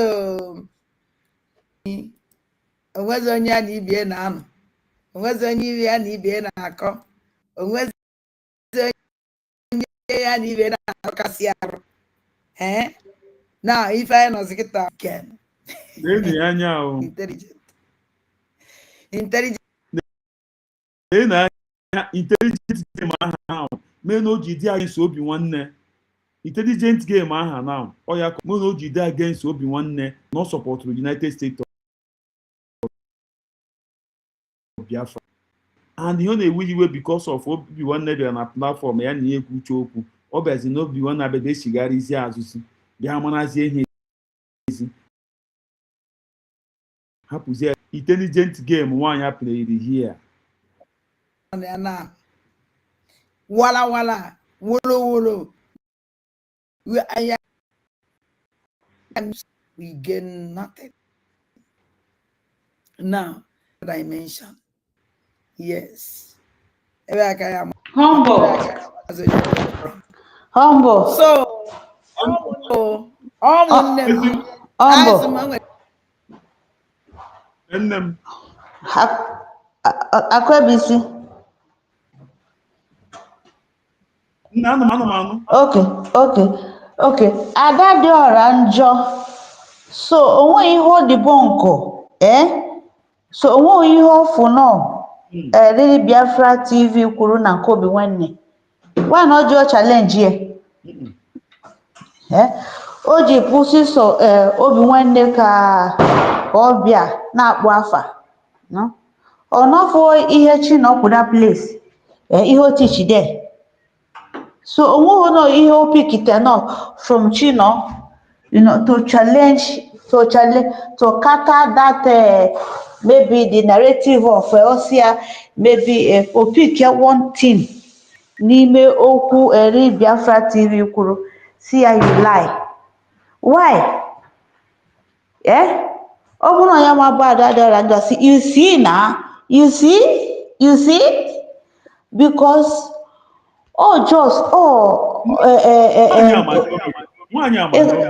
is a content creator yes because na obia dị against obi nwanne why obi nwanne ga-eji wee gaa why o ga-eji wee si na support USB and ọ na-akpọ ya obi nwanne m ọ na-asụta Igbo ọ na-emeta nke a yes let me tell you something Biafran'S onwe nwanne m kwupụ okwu now before apostle nwanne m nwoke yeah ịma anyị na-ekwu English abịa na-abịa ọ bụ na nwaanyị a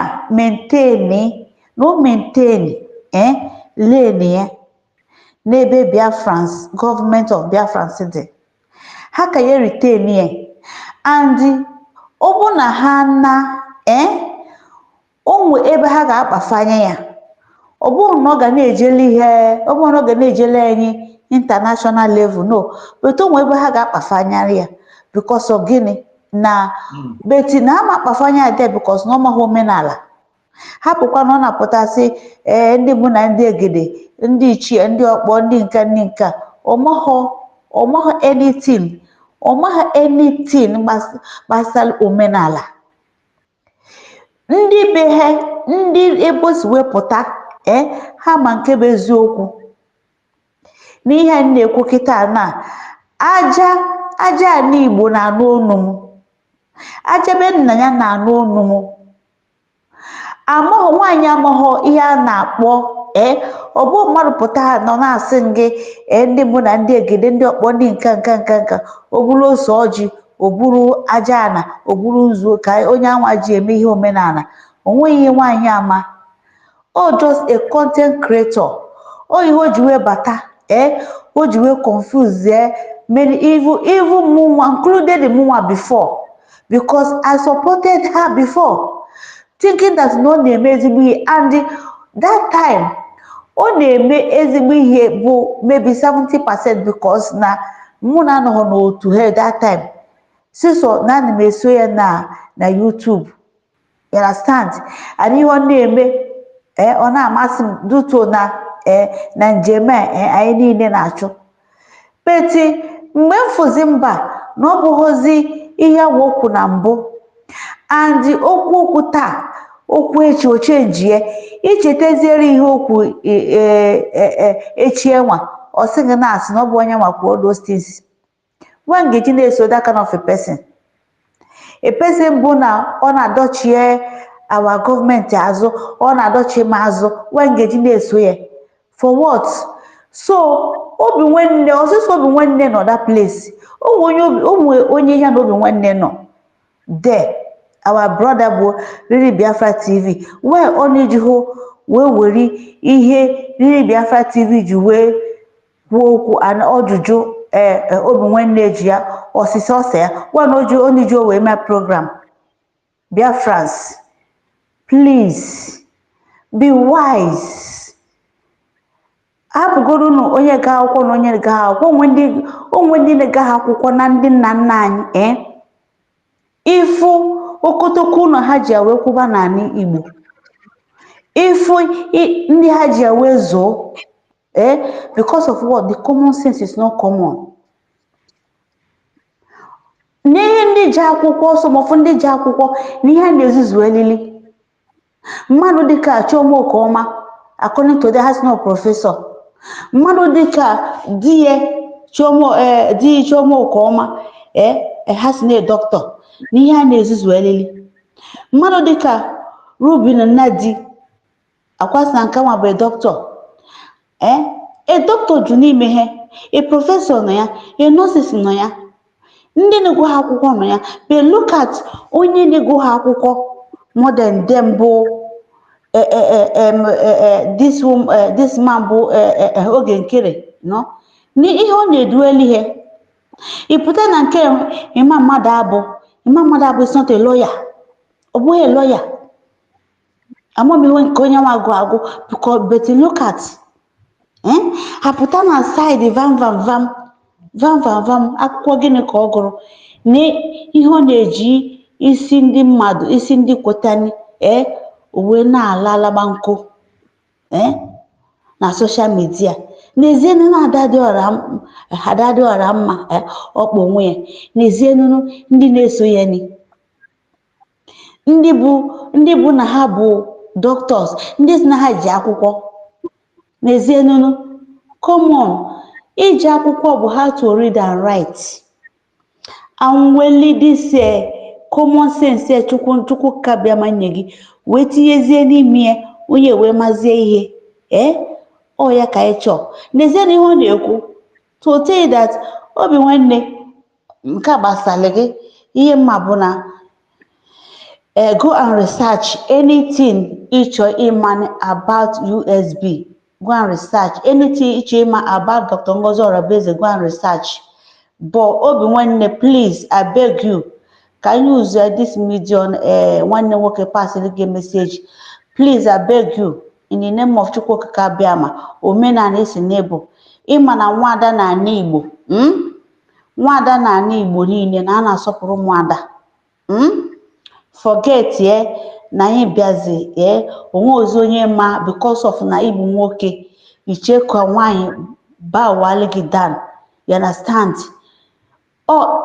Ụmụ nwaanyị nwana 8 enwa bụ gị na nwaanyị, enu bụ nwoke, ihe enu nye nwaanyị ka nwaanyị na-amụ, enu ka mmiri si ezo, ana ka a na-akụnye ọka na ana ka a na-akụnye akpụ na ana, ma mmiri ezoghị ọka amapụ, akpụ amapụ, ji amapụ, otu a ka ọ dị na n'ebe anyị ebe anyị si bịa. O nwe ugwu a na-enye ụmụada achọrọ ka iwere ugwu enwanye Dr. Ngozi Orabaeze. You may like her, you may don't like her. Onwe ihe gị na ji. So far as na onye nwetara anyị ihe anyị chọba since, so far as na onye nwetara Nnamdi Okwu Kanu, our onye ndu, our president Nnamdi Ngozi Okwu Kanu, na onye nwetara ihe ọ chọba since for how many good years. Na onye megheni na ha egbughị onye tata, ọ bụ IPOB mee. You know, Dr. Ngozi Orabaeze, our DPM, you need that respect from you. Please. Obi nwanne. Ka ntị eziara gị Maazị Obi nwanne, our DPM need that respect. Okay? Anyị abụghọ ndị gịnị? Isi ị na-eme omenala, anyị abụghọ ndị ọcha. Anyị abụghọ ndị ọcha. Ị na-asị na nwa ha ji ewere ihe dị na be ndị ọcha. Nke a bụzi n'ịbụ onye omenala. Ma ịkpọgodo ya DPM, apụgodo nke DPM ama, kpọọ ya Dr. Ngozi Orabaeze, kpọọ ya by her own title. You understand? Kpọọ ya by her own title, tinyeli ya nwa ada ka ada, bụkọ na ada ka ọ bụ. Ada na-elu ukwu ehi Igbo. Ịpụta na-asị Ngozi Orabaeze, come on. Afọ ya bụ Ngozi Chukwuka, Nkechi nyere ụmụ Biafra. Afọ nne na nna ya gụ ya. But title ya, the whole world ji wee mara ya, the whole international ji wee mara ya. Dr. Ngozi Orabaeze, call her by title, please. Nwanne m nwoke. Otu a ka m ga-esi debe ya. Ịlaiki ya ịza nwaanyị a, but ọ bụ na ọmụmụ nwa, if I were you, go to research ịza ya, ị na-achọ ịza ya ka ị na-ekwu oturu ya law, so that ka ndị na-eso ya ka ọ sịkwa ha na nke a karịzi ya, na Obi nwanne na-ekwu otuzili ya law, ka ha research ya, ọ ga-adị beta. Ụmụ nwanne m, ekene m unu. Taa bụ Monde, ndị niile nọ n'ụlọ, ndị na-eli ofe nsala, asị m obodo ma alụ ọnụ mma. Chukwu okike abịa ma chekwa ụnụ. Hapụchaa na ihe soro udo mere anyị, bụkọ na anyị niile ka o mere. Bet onwe mgbe nta, nnugonu ndị nne ndị nna, ana m ekene unu na-asị unu jisi n'ike na ihe unu ka unu na-achọ. Nwa unu niile okwefusi tatuom, ịnọ n'ụlọ abụ ọsịsọ Nnamdi Kanu, ịnọ n'ụlọ na-agala ụmụ nwanne anyị ndị nọ na ụlọ mkpọrọ niile dị na Nigeria land. Ndị niile nọ na mkpọrọ, ụmụ nwanne anyị na-arahụ ụra na mkpọrọ, ụmụ nwanne anyị na-akwụ ọtọ, ha ada ha na-anwụ ka ọkụkọ. Ha niile wetu Nnamdi Kanu. Ọ bụ ọsịsọ onye ndu anyị bụ Nnamdi Okwu Kanu, bụ ka anyị na-esitila at home. Anyị na-esitikwala at home bụ onye bụ n'ọnyanwa mere anyị aga Finland wee jide dis document n'aka bụ Maazị Ọbatobie Simon Ekpanụjọkụ. So because na ya na stand ụmụ nwanne m, ọ ga-adịla anyị mma. Ndị USB Army, ụmụ nwaanyị nọ ya ni, ụmụ nwoke nọ ya ni. A sị na ọ ya adịrị unu mma, and ibe na unu ga-echekwa unu. 40 state of Biafra ga-echekwa unu. Alụsị ogwugwu ga-echekwa unu. Okwu ama akpọ unu. Unu ga na-afụ ndị ọjọọ ama afụ unu. Ana m asị na ọchụ ọkụkụ nwa ada, nwa ọkụkụ nwe ngwongwo ọsọ. Ana m asị ka aha na-agba mgba, ka Dr. Ngozi Orabaeze Daoma ada, ka ngwa ule good news. Good news bụ na ya ana. Nwada ka ada, ị na-eme ihe ọma ga na-eso gị na gọọmenti gị. Ana m ehola na-ekene ezigbo nwanne m, ma peace of the God, nne m jisike. Chukwu okike abịa ma gbaa gị ume. Chukwu okike abịa ma chekwa gị na ezinụlọ gị. Ana m asị onye ọbụla awa medias jisi n'ike na anyị na-anụ ya. Ana m ekene, ana m asị Ebon, we move. Akwebisi ka ọ dị leta. Bye bye. Nne m ka m were ekpere ijiri were mechie the same time. Thank you so much. chimgozire m unu ndị na-epụtara ahịa bịa nọnyere bịa na wọchị ndị na-asị Chukwu ka bịa ma gbuo unu ume ndị na n'ụlọ na ala Biafra ana masị unu ga-anọtọ ihe ọma ka unu na-apụ tumoro unu ga-azụta ihe ọma atụbara unu mmadụ mekere ma ọ ma ịmụ ọ sị do not be moved and since that time okwu nne gwara nwa ya na ị kwesịrị ịma ka ọ na